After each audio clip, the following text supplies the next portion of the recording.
آج علم و ہنر میں جو موضوع میں نے چنا ہے وہ موضوع ہے ہماری ذہنی الجھنیں اور پریشانیاں، ہم ان پر کیسے قابو پائیں۔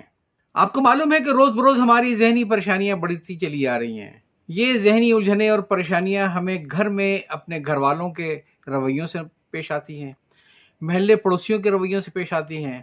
اگر ہم کوئی کاروبار کر رہے ہیں تو ہمیں وہاں بھی پریشانیاں پیش آتی ہیں، اور اگر آپ دفاتر میں نوکری کر رہے ہیں تو وہاں تو ذہنی الجھنیں کچھ اور ہی ہیں۔